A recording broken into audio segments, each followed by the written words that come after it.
Regarding the comment about retiring the nomenclature of digital cinema and reverting back to just cinema, it seems odd that we would sort of place it in a historical context when you talk about things like high frame rate and 3D audio, which is so far removed from our historical experience of cinema.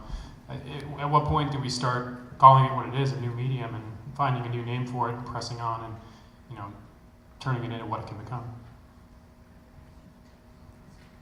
I mean, if you look at it, I don't want to speak for Joe, but if you look at the companies like Technicolor Deluxe, et cetera, we have groups that are called digital cinema, but what we actually do is theatrical distribution.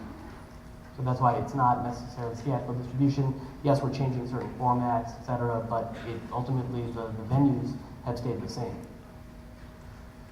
Yeah, I mean, I would just add that I think we as a studio, we're offering entertainment.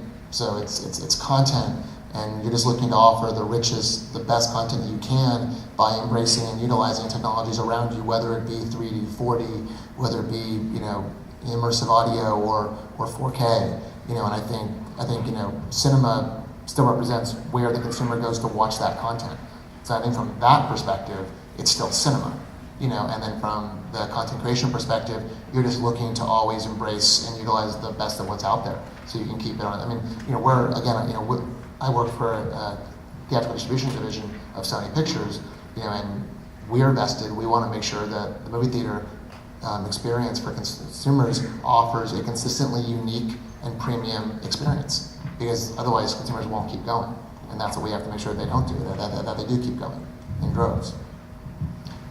I think it's a great question, and I would turn it around a little bit and say, I guess one of my concerns would be that there's some risk in messaging going forward around the stuff we just said earlier was a great opportunity, the, you know, premium large screen formats. You know, what happens if we get 3 or 4 players in this market and we're going out with completely different messages all the time? I mean, the consumers, as we talked about earlier, some are quite casual, a few are very keen, but you know, if there's a risk, really, sort of fragmentation of message around one of our better opportunities going forward. You know, IMAX has sort of established a brand, yet a lot of us as exhibitors have gone out and created our own. So I think, you know, that is a challenge for us to think about going forward, how we communicate sort of a common message and benefit across something that people may be doing just very slightly differently, but pretty much the same across a whole bunch of different circuits. So.